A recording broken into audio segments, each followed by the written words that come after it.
Welcome to the Business Chaser, your quick pour of strategy, clarity, and momentum. We skip the small talk and get straight to the strategy here in these bite-sized episodes. We're here to help you grow smarter, market better, and chase what matters, all in 15 minutes or less. I'm your host, Lauren Najar. Tune in and let's chat. Hi, it's Lilian, your media authority amplifier. I'm so happy to be back with you, and I wanted to share with you one of the most popular PR myths and why it's false. Over the last 20 years, I've had countless numbers of authors and entrepreneurs come to me and say, public relations, interviews, isn't that just for celebrities and Fortune 500 companies? I'm here to tell you that that myth is false.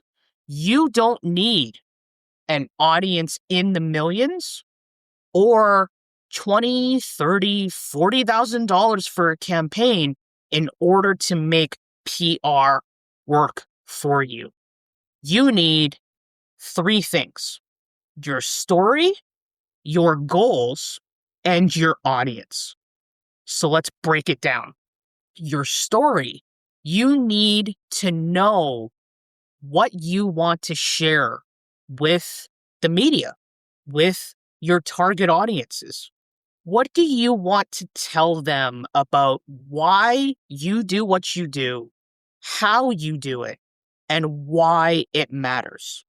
You can do this and get on stage and do interviews, even if you're not promoting something, even if you don't have a new product coming out, a new service, a book, a film, you can still get out there and share your story. But in order to make sure it lands in front of the right audiences, you also have to know what your goals are. What do you want to do with it? What do you want to do with it? Do you want to land a certain amount of interviews in order to work your way up to doing a keynote address at an international conference? If that's your goal, how many interviews do you want to do in a month? And what kind of interviews? This is where your audience comes in. Are you looking to do radio interviews, TV interviews, podcast interviews? And when you narrow down that platform and the format, what type of podcasts, TV shows, blogs, magazines are you looking to be interviewed on and in? Because who is your audience? Who are your people?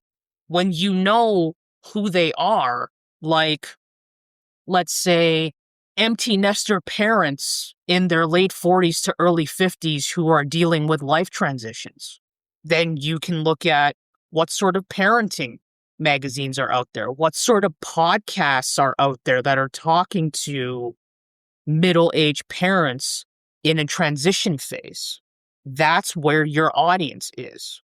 So in determining what your story is, then you can brainstorm your goals in terms of where you want to take it and how you're going to measure the success of it based on the number of interviews you land over a certain time period, the number of opportunities you get to be asked back for interviews, and maybe even the number of speaking engagements you land because of that media foundation you're building, and also who your audience is and where they're spending their time.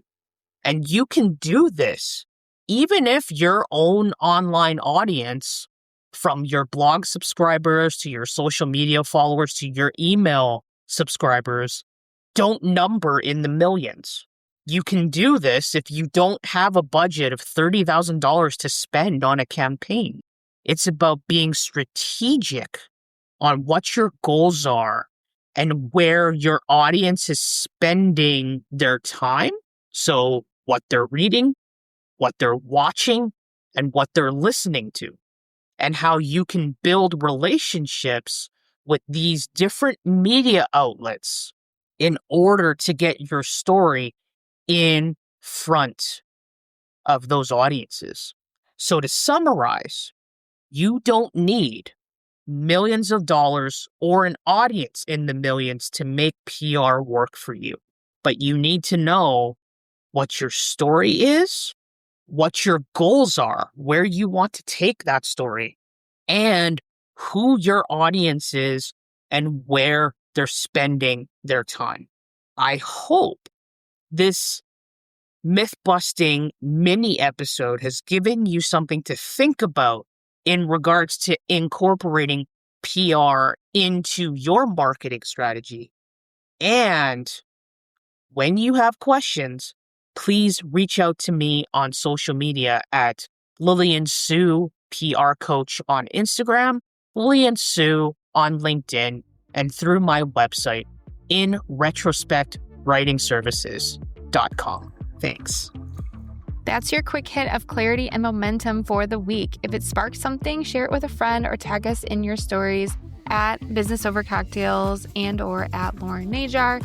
We love seeing what resonates. Don't forget, Mondays are for full-length episodes with rich conversations, and Fridays are the Business Chaser episodes. These are bite-sized insights pulled from our guests to keep you inspired and aligned throughout the week. Do you have a question or a takeaway? DM us at Business Over Cocktails. We just might feature it in a future episode. Cheers!